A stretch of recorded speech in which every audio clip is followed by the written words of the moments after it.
Welcome back to the Newberry, and welcome to the Newberry, all you newcomers. It's my great pleasure to introduce our speakers for this afternoon.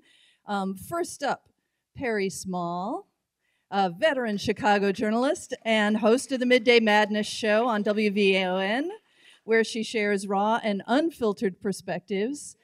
Very raw, very unfiltered, and she will be retiring after how many years? In broadcast business, 35. She started as a baby, obviously. So we're very happy to have her. Next up after that is Rob Onorato, here in the middle, independent researcher and writer. He studies American cities and their gay and queer layers, performance and theater, and myriad tendrils in popular music, 13 centuries of poetry, botany and horticulture, and more. So it'll be very interesting. Talking about the nightlife from a queer angle, from a queer and gay angle. And then last but not least is our panelist, Sylvia Ewing. Sylvia is an award-winning journalist and broadcast veteran, and she now works as a teacher, strategist, producer, and nonprofit executive committed to offering her life skills to help others find self-awareness and success. So welcome to the three of you, and we're going to start with Perri. Thank you so much for this opportunity to be here.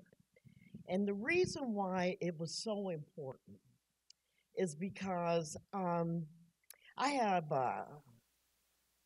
had a charmed life. I've had wonderful parents. I have met wonderful people. All of you, it's just been wonderful. But I also know that my story might be so much different from yours. And my parents' and my grandparents' stories might be more different than yours. So let's talk about it. I grew up, was born in 1959, and I always, from the day I was born, I wanted to be grown up. From the day I was born. And I, just because we only have a short time, I'm just going to speed up a little bit. I remember when my mother and father would get dressed up and go to Mr. Kelly's. And it was a big deal.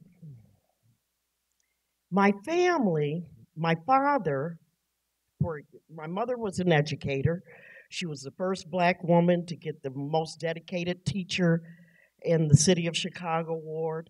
My father was hired by that old man Daley, because of, the civil rights and, the federal government, they had to hire African Americans in the city.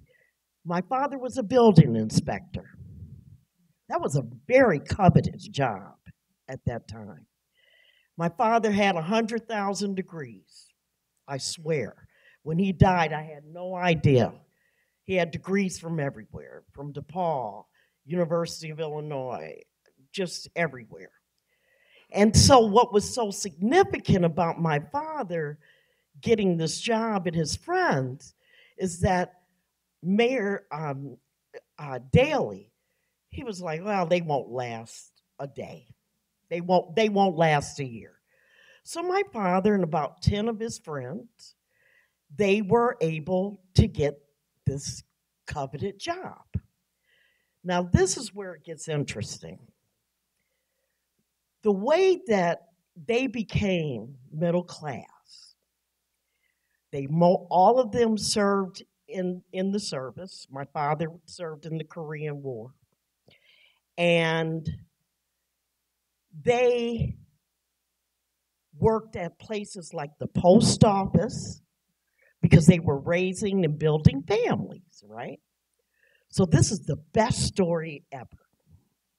So my father worked in the post office with Hugh Hefner. Hugh Hefner asked my father, hey, Al, I'm thinking about I'm thinking about opening, having this, doing a girly magazine, or I'm thinking about doing this. And my perverted father said, yeah, go for it. So my father was one of the first key holders for the Playboy Club. And after that, I was growing up. I grew up in Lake Meadows. And this is where all of the future judges, black judges, this is where all of the elected officials, everybody grew up. So it was kind of a cool space. And then we moved out to Chatham. And I remember my father and his friends wanting to, they would go out. And where would they go?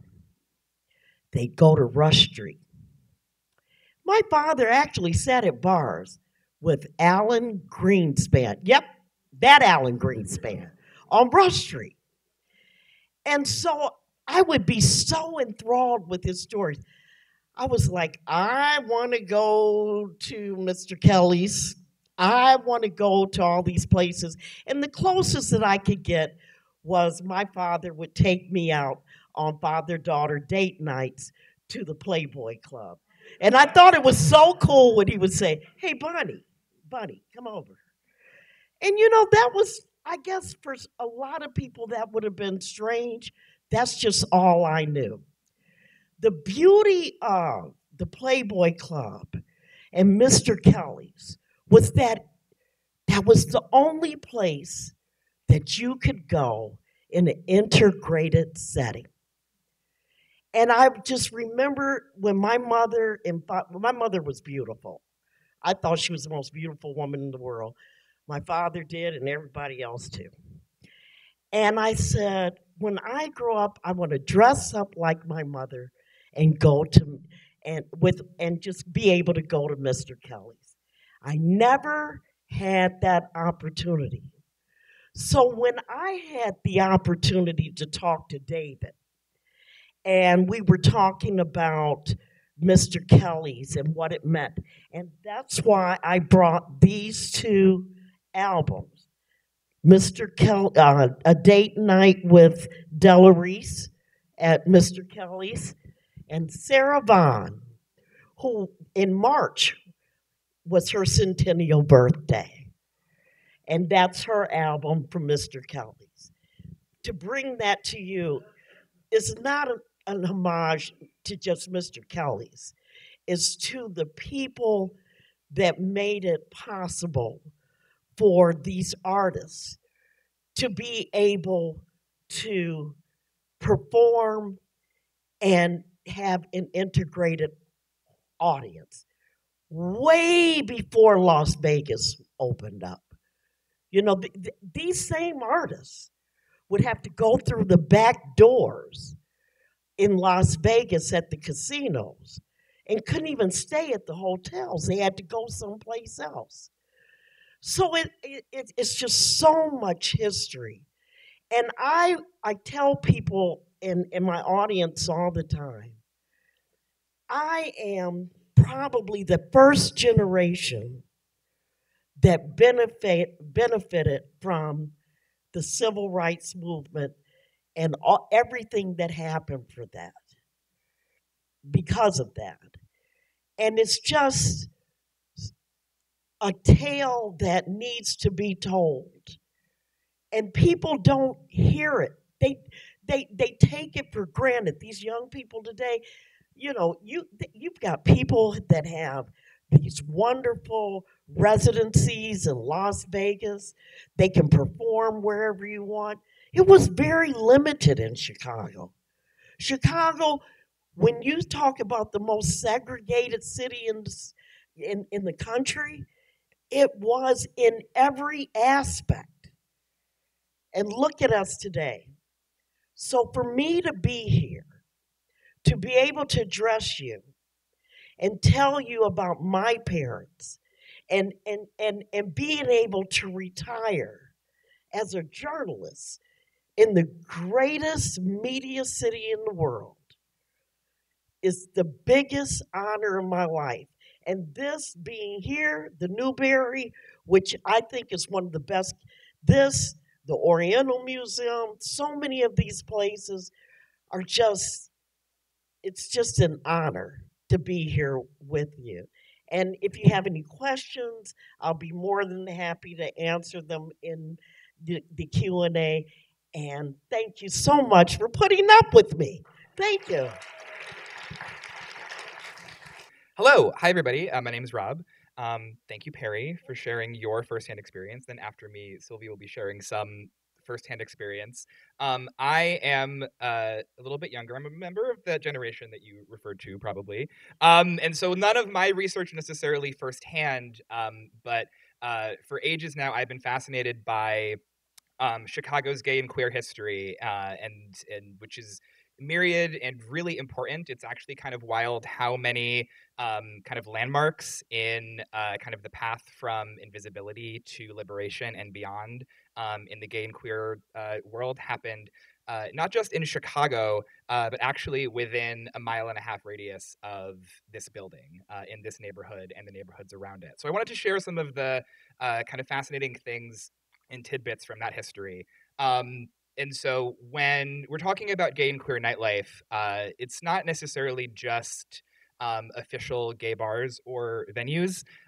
There's also parks and meeting places and things like that, especially in an era where there's almost total invisibility for gay and queer people. The person right here, Henry Gerber, was a frequent cruiser in Bughouse Square, which since the time in between the two world wars was a place where not just gay and queer people, but sex workers and a lot of this stuff kind of falls under the category of vice for a long time. And so Henry Gerber, in part through folks that he met in Bughouse Square, eventually founded the first gay rights organization in the U.S. That we know of. No one's ever found one that started earlier than that. It was called the Society for Human Rights. It was in the mid-20s. It was eventually disbanded within not even quite a year of it existing, but he's a really important person. There's an archive up in Rogers Park called the Gerber Hart Library and Archives, which is in part named after Henry Gerber. And so during that time, between the 20s and then the 50s, when we start to get some actual dedicated venues for gay and queer people to meet, a lot of folks would go to hotel bars, which the word would circulate around a certain hour, Tip Top Tap at the Allerton and the Drake and the Palmer House. And these were places where folks could meet. And one person who I wanted to call out too is a woman named Kitty Sheehan, who is a straight woman who operated a series of bars, one of which was at 745 North Rush. And they were very buttoned up, very elegant. There was no dancing. It was very kind of respectable. The legend that a lot of her patrons used to say behind her back was that she resembled Mayor Daley in drag, which is not inaccurate from that photo. One of the things that gay bars had to put up with often was that they would get raided by the police, where the cops would come in and they would bust it up. They would arrest a mix of patrons and a mix of employees. It would vary. And a lot of times the newspapers would publish folks' names and ages and addresses and occupations. And so if you were busted in a bar raid, it could really ruin your life and mess you up. Henry Gerber, his name was published. He lost his job as a postal worker. And so this is from the Trib in '68, a bar called The Trip. That was alleged to have operated as a membership club. This happened in Chicago actually into the 80s, was bars were still raided. If anybody knows the story of the Stonewall Inn in New York, obviously the uprising that happened there, that's kind of thought of as the ignition point for the liberation period, was also the result of a raid. The Trip didn't close. Most of these bars didn't close after a raid. A lot of times they were just a way for the police to come in and kind of shake down for their share. A lot of bars were mafia run, again, under the umbrella of vice. It's something where, like, you know, the up and up establishment is not going to let you operate, but the mob can kind of come in and help that happen. So that's kind of a secret buried history there. One really important bar that I think deserves special mention is called the Gold Coast, appropriately. And it was probably the very first gay owned and operated bar in Chicago. It was started by a man named Chuck Renslow in partnership with one of his partners, Dom or Judas. It was a leather bar, and its initial location was at 1138 North Clark, just a few blocks north. It had a few other incarnations. Its longest running was at 501 North Clark in River North. The leather subculture was one that arose in several cities, mostly coastal, but Renslow and his friends and compatriots was the first to kind of establish that as a culture. In Chicago, it arose out of motorcycle clubs, and it was something that helped to allay the stereotypical image of gay men as effeminate and sissies and fairies by tipping it kind of in sometimes comically in the other direction. It was largely inspired directly by Marlon Brando in The Wild One, very specifically. And so you can see 10 years after that film, some of the iconography from that bar, it looks exactly like that kind of idealized version of Marlon Brando.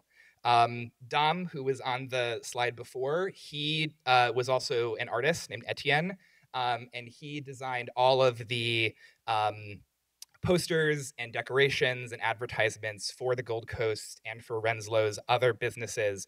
This was a mural that was at the 1110 North Clark location, the second one, and he painted it on plywood in case they had to move again. And so this is in the Leather Archives and Museum, which is in Rogers Park. You will notice that there is a not entirely convincing looking femme person in the mix, and that is to create some ambiguity that it was not an entirely all-male institution, and eventual murals would just kind of do away with the femfolk entirely. Dom was also in a Newberry connection, a little bit of a compartmentalized life, but he was also a dancer and choreographer in Chicago and beyond. And the Newberry has his dance collection. Leather Archives has the Etienne art collection, but you can see him in a not a performance still. He also designed some costumes, and you can see some overlap between his work for the leather bars and also some of his work in costume sketches. One other important element that I kind of want to highlight that's kind of cool is the Gold Coast would hold movie nights starting in the mid-70s. And part of what this did, and what all gay bars, in a sense, were trying to do, is to forge community, as well as kind of build a shared cultural consciousness. And so the programming for these movie nights kind of helped to spread a certain amount of kind of gay-inness.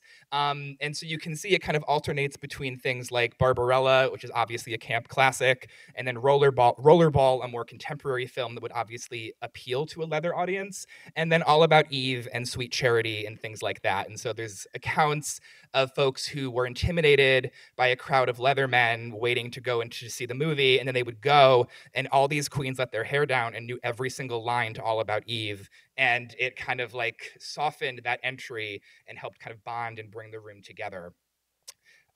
Beyond leather, another important element of gay and queer nightlife especially is, of course, drag, which Chicago also has a strong tradition of. This is the interior of the 501 space. This is a queen named Wanda Lust, who's very popular at a lot of bars in the 70s in Chicago.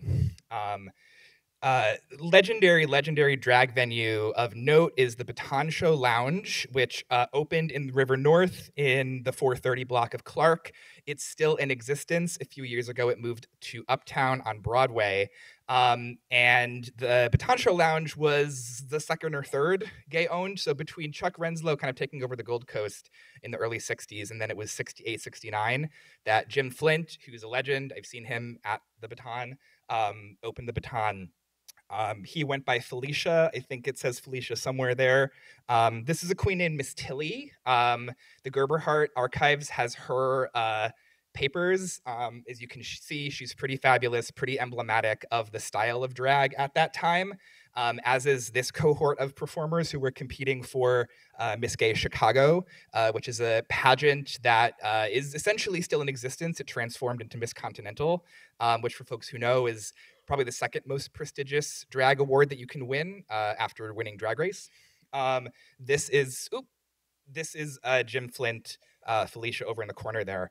One of the ways that we know so much about drag at that time and kind of queer culture at that time, because some of the folks who were in the scene and running these bars were a little bit too busy paying off the cops and staying open to necessarily document, is a woman named Esther Newton, who was a student at University of Chicago. She wrote her anthropology thesis in 1968 about the drag scene in Chicago and Kansas City and New York. And so as a result of her research, we have kind of an unprecedented level of documentation of what some of these acts were like. So we even have a diagram. It's a bar called The Shed at Clark and Diversey, which by the late 60s was as the a number of neighborhoods that were important to the gay scene. This was one of them. And then as the 60s turned into the 70s, it became Newtown, which is Clark and Diversey.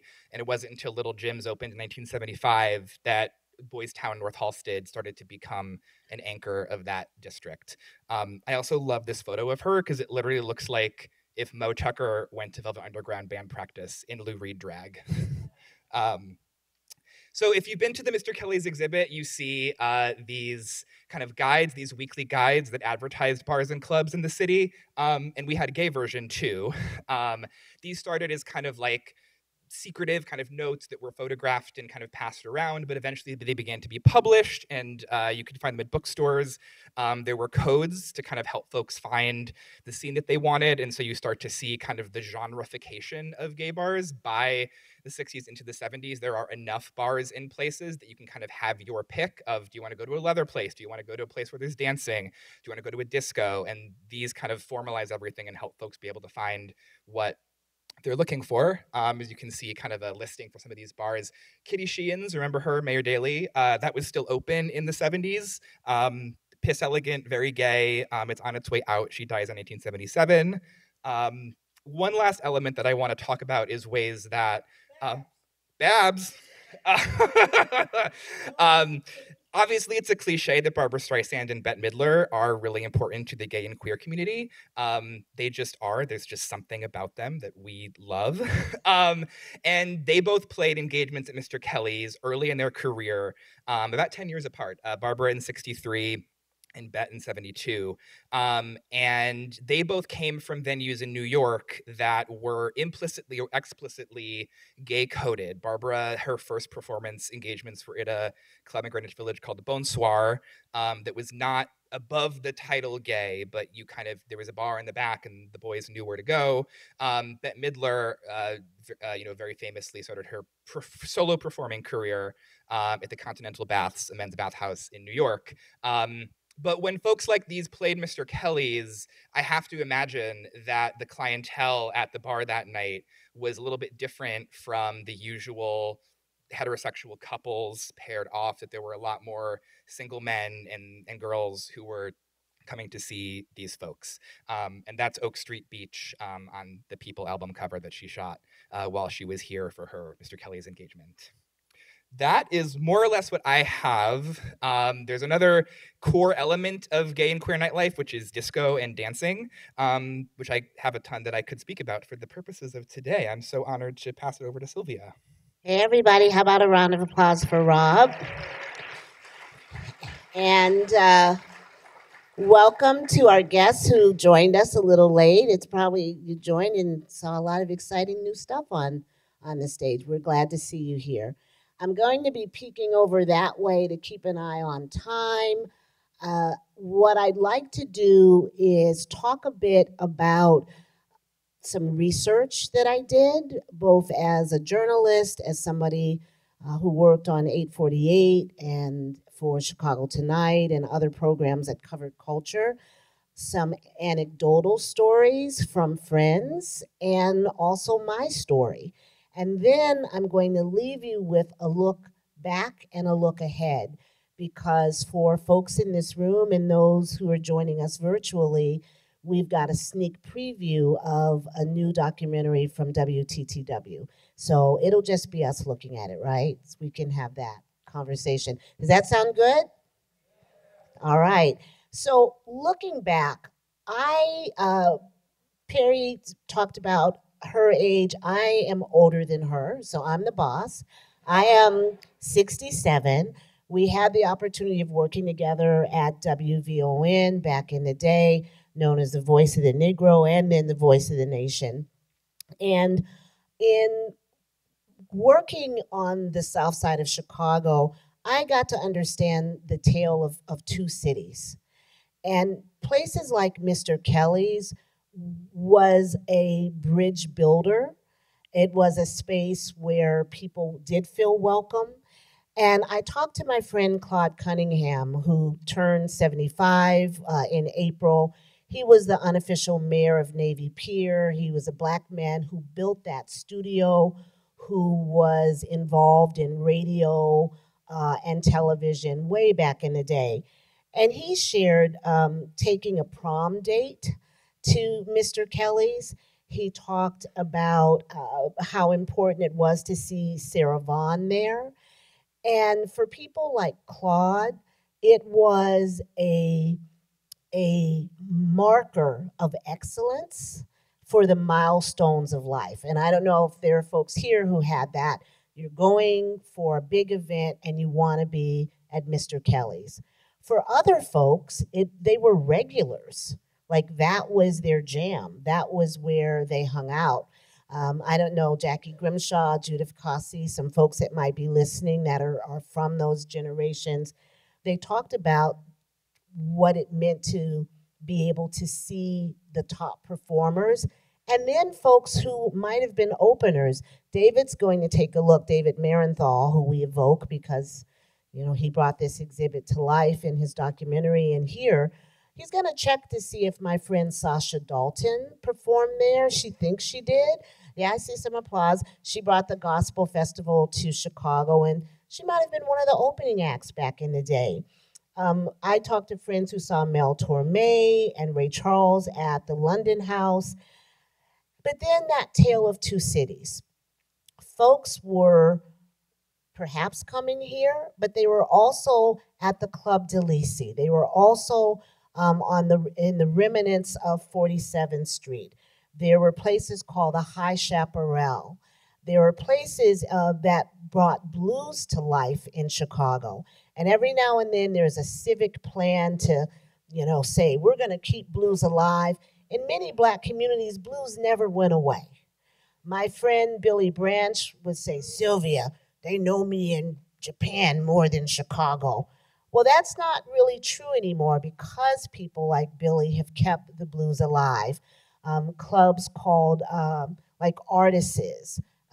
Folks will remember the Checkerboard Lounge. And we've got a WTTW documentary which had Muddy Waters talking about Coco Taylor saying, this little gal can sing, and the Rolling Stones showing up in Chicago in these clubs. That was part of the era as well. Now, what about me? My hanging out. I had a running ground from some of the areas that Rob talked about, from Wells Street, some of the blues clubs on the South Side. I saw something called a shake dancer at a club, which was someone who really did sort of an exotic dance, and that was part of entertainment. I had a membership to Carol's Speakeasy, which the membership thing must have been a way to, I don't know, they were paying somebody off or something, because I feel like it cost $5. I also went to clubs on Lincoln Avenue. That was an area. I had dates at places like the Bulls. I was a terrible waitress at the Limelight. Terrible waitress. People would wave at me on the way to get their drinks. They liked me, but I was no good. The Bulls, where Galib Galab would play. I saw a hand back there. You can like shout out. This is like we're bringing it to the Newberry. All of those places were important to me. And I'll say these were spots where you either went to bridge a divide and to be among other people who cared a lot about the music and the art and the moment, or you went to be among your own, to feel safe, to be among people who didn't judge you and who enjoyed the same things. I went to Carol Speakeasy just to dance my butt off, with my friends. And, that was a special thing for me. But I promised to give you a bit of a sneak preview. As we talked about live entertainment, there was a lot more of DJs. DJs were the jam. The DJs were a part of disco. I feel like there was some race implicit in all of these things, in spaces where people who felt marginalized and unappreciated could gather. And then moving up, house music started to evolve. So folks who are running the tech, if you don't mind, I'm going to give you a drum roll. You can give it to me too, drum roll. It's a sound that connects, uplifts, and unites. It's a groove that channels a different place in you. House music is more of a feeling than it is a sound. That infectious feeling was created in Chicago's underground black gay clubs by DJs blending musical genres. Disco is the mother of house. Gospel is the father of house. Funk and soul are the brothers and sisters of house. I mean, it's all mixed in there. The music rose from the ashes of disco.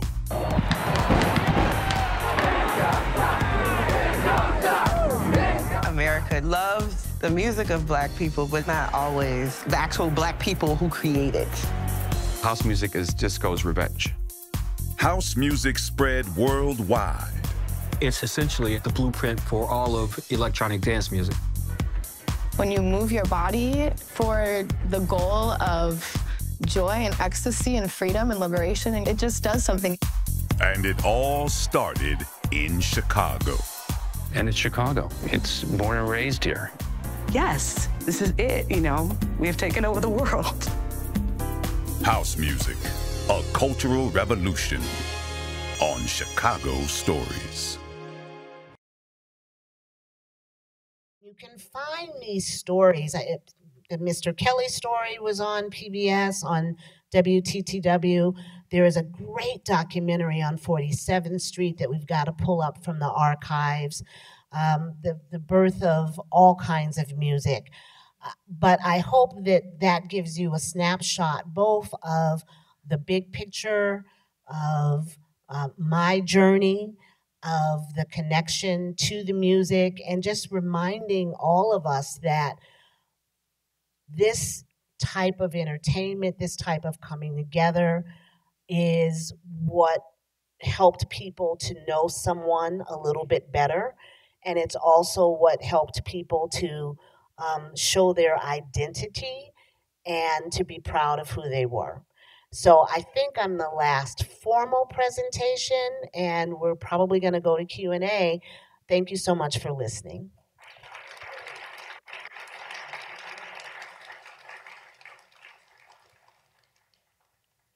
Thanks to you all. I want to give a shout out to our guests, the Kenwood Oakland Community Organization, who came here. Woo, woo. Thank you so much. I want to remind everyone, if you want to ask a question, we're asking that you text it, and I will relay it to our panelists. So the number to text is right here, and I've got the questions right here. So we've got a good one to start with, and it's for everybody, and talk a little bit about, well, where do we go now? What kind of clubs are available that we can go to now? We talked about the history. What about the present? I'll jump in. I am joining you today here in the Gold Coast, but moved to the Southland. And every night, every weekend, there is somebody doing something somewhere. I think that we have both the big civic efforts to move people into different places. There are a lot of people that are in the Fulton Market District. And some of the same tale of two cities, you know, how welcome are Black or other people in spaces remains. But we still have Lincoln Avenue, and we have a vibrant downtown. And I just think at any given point, you're going to find something, whether it's regular or a special event. The Drake, we've often hung out dancing at the Drake. So there's something going on in Chicago all the time, and a revival of supporting independent venues. I can't remember the name, but they're including everything from some of the spaces like Thalia Hall and the Harold Washington Cultural Center on the South Side. So people are trying to keep it alive. You know, I think that we are a city of neighborhoods. 77, we're going to have 78 in just a few. But in all of these neighborhoods, there have always been little venues that are just like lounges and bars. And what I have been seeing is that it's expensive to go to concerts. It's very expensive. But there are still, at least on the South Side, I have a friend here who found where during the pandemic, there would be people in Chatham just jamming, just having this, and they pass a bucket around. We have to have music in our lives. We have to have people. We're social beings. I don't think that we'll ever get back to that like club scene type thing, but because of who we are as Homo sapiens, we're always going to have ways to enjoy music, camaraderie, and fun. And we do it with people that we feel comfortable with. You would not ever catch me going to Lollapalooza. I will never go anywhere that there are those many people vomiting and smelling. It's just not going to happen. But there are, you know what? And all of this happens organically. It's so much fun to be in Chicago.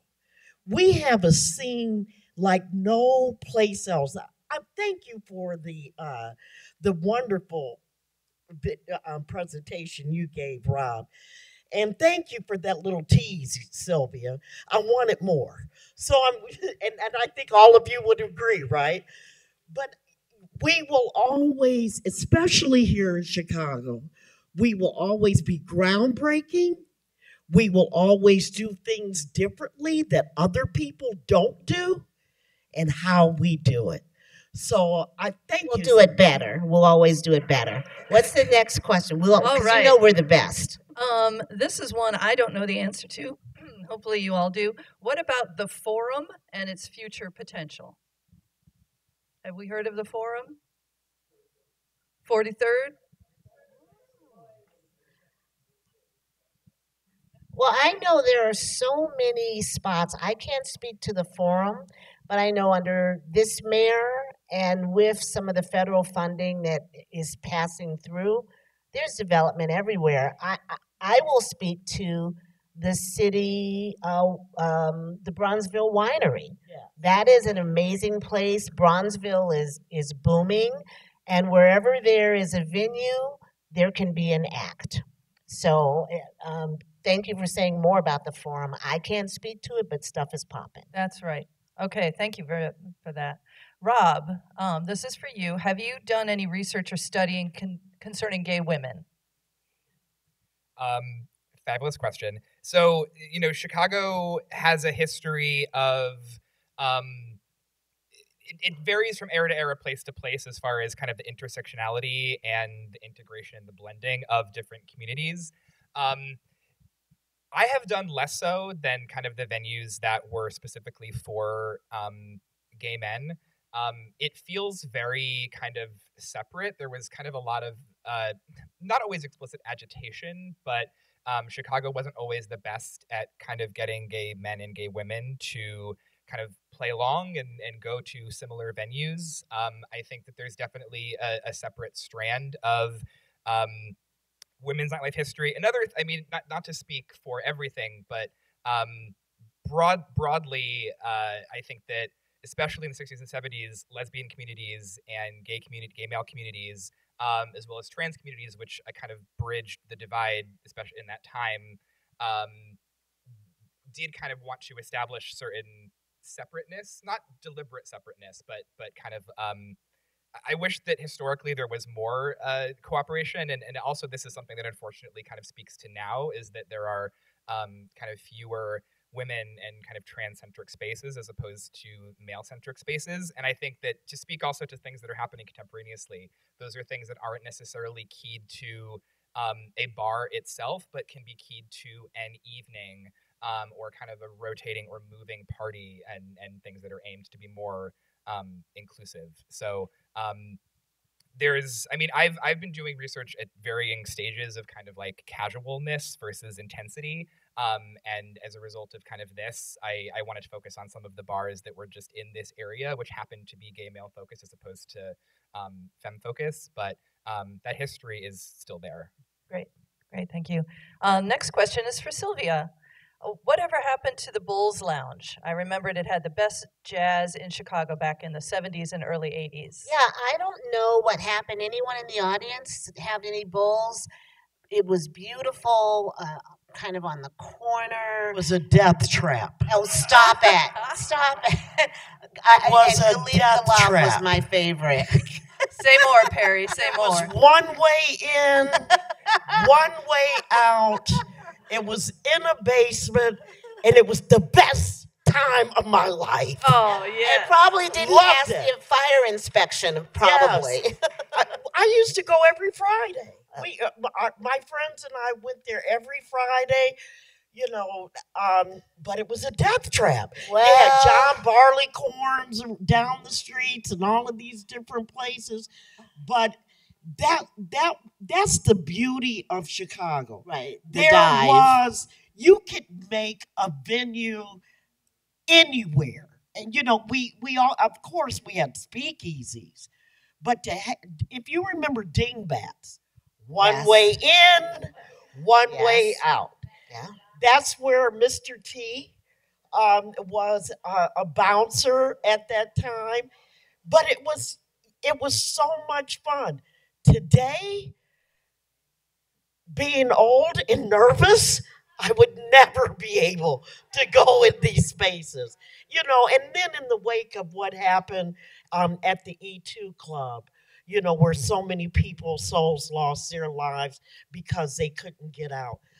Those sort of things couldn't happen today.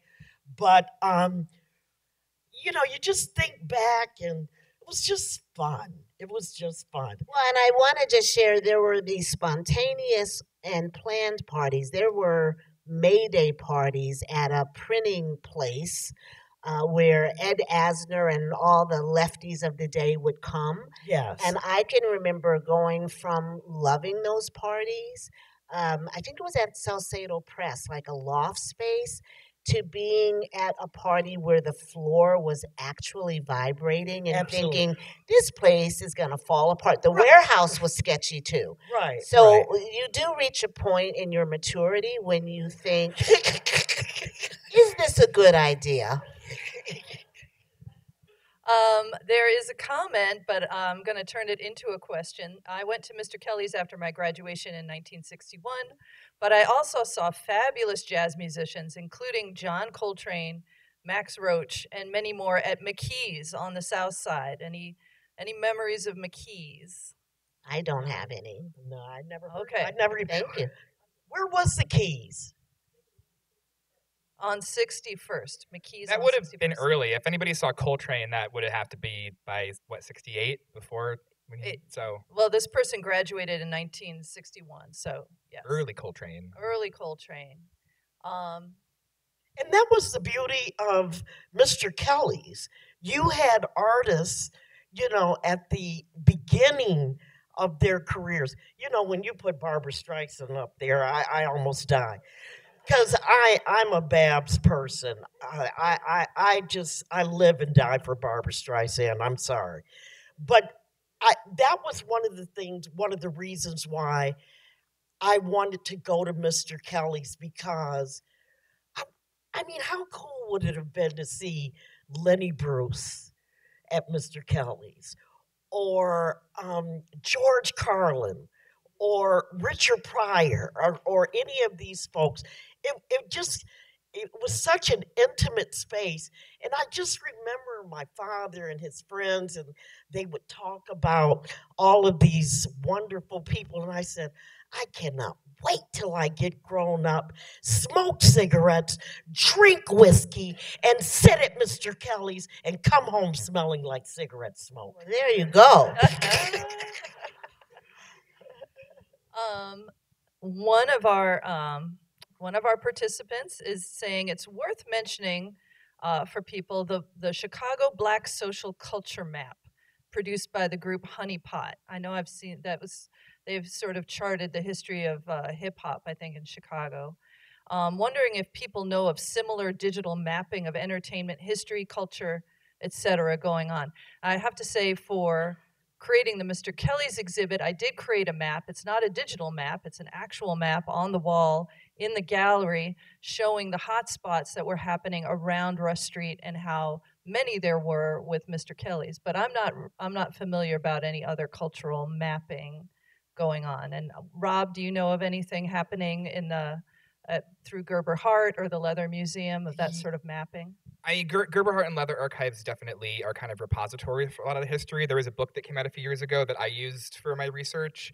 It's 1001 gay bars, gay and queer bars and clubs and establishments from the just after the fire days, what we know of until now. So there's that.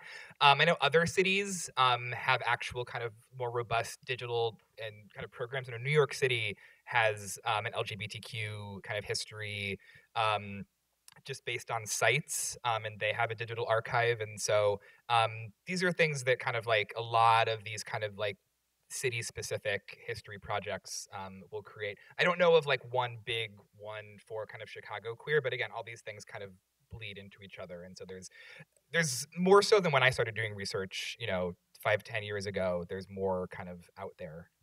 And digital, I can't speak to, but don't sleep on books. Pamon Rami, a Chicago writer, has a book called When Blackness Was Golden. And he talks about early days in Chicago, both history, but also arts. He talks about the Southside Cultural Center, and there's a number of places to just examine our history and bring it to life. And there's a Chicago poet, not my daughter, Eve, but another poet, Patricia Smith, who had a great book, a photo book of Chicago South Side and clubs, and seeing people from my days in the 70s with the afros, with the flower in the hair, the platform shoes. All of those things can help bring the era to life. And Dempsey Travis, the late Dempsey Travis, who was a black real estate magnate here in Chicago, wrote the Chicago History of Black Jazz. In this book, he names and has photos of every major black club on the south side of Chicago, because remember, and this is like on 63rd Street and all of that, you remember black artists could not stay in the hotels downtown. And so what they did was they would stay in families' homes, on the south side of Chicago. Many of probably some of you who were raised in Chicago on the south side those homes, you know, later were inhabited by black folks, and many of these great artists would stay in those homes. So there's still a lot of history, especially in the Bronzeville community, Sylvia and Rob, a lot of history. But I would start with Dempsey Travis's jazz book, his history of black Chicago history of black jazz. I would start there. He has a series of books, but yeah, I would start there. It really is a treasure trove of photos, and you just feel like, as you read his books, you feel like you were just there. That is wonderful, and it's kind of nice. It's a nice end note since we're in a library, and we clearly all love books, to be talking about these two books. And Rob, you had some book recommendations too. If you've got maybe one book recommendation, yeah, one to add book to that. One book in particular that I use for a lot of my research that is just fabulous. It's called The Bars Are Ours, Social Histories of Gay Bars After 1960. It's by a writer named Lucas Hildebrand. His Chicago chapter focuses on the Gold Coast, but he kind of picks a different city for different topics. So he covers gentrification related to Boston. In Atlanta, he talks about racial discrimination. There were a lot of bars, not just in Atlanta, but everywhere, that had racist door policies where they would ask people of color for 3 or 4 or 5 pieces of identification. So he's goes in and looks at these histories, and it's an academic press book, but he intends to make it valuable for everybody. So I highly, highly recommend. It's called The Bars Are Ours by Lucas Hildebrand. May I ask Rob a question? Go right ahead. Rob, You got a I minute. wanted to ask you. You talk about the LGBTQ community as well, you know, and you talk about Black members of the LGBT community. Why is it true that there is a lot of racism in terms of acceptance? You would think two marginalized communities would come together and be accepting. How real is that there is so much racism within those communities, or you know, discrimination? It's something that is the case where you know, kind of intersectionality does not necessarily come baked in for people who are parts of marginalized groups, and you know, homosexuality and sexuality, distinct even from gender, is the kind of thing that people who are in that group have more agency over being able to conceal in a way that you can't necessarily conceal your gender markers if you're living your truly expressed gender or the color of your skin. And so I think that people, as you kind of see the history of this, people, you know, don't necessarily let go of those notions of white supremacy just because they come out into a queer community. How did that work with the clubs? How did that work with the? I mean, you're asking a super big question when we're a minute over time, and I'm going to do my and I'm not chastising you. I'm trying to do my work as a Newberry person to keep us on track, which I could engage with it for a long amount of time, but it's something that changes over time, something that varies, something that hasn't been solved. The chapter in Lucas Hildebrand's book where he talks about kind of door policies and discrimination, he talks about these groups. There was a group called Black and White Men Together that eventually changed name to Men of All Colors Together, that comes up in the 80s, and that is kind of an attempt to be a not necessarily white supremacy dismantling group, but to integrate these spaces.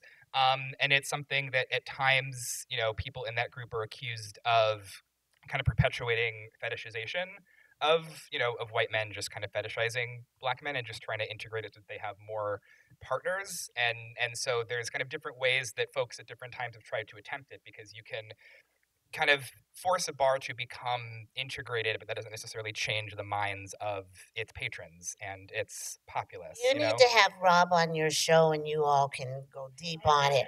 And there's more people who can also speak to different perspectives. Well, and I just want to say power, you know, male power continued whether you were a gay man or not. So there are power and race dynamics always that we're still grappling with as we move to being a more respectful and authentic society. All right, let's hear it for our speakers.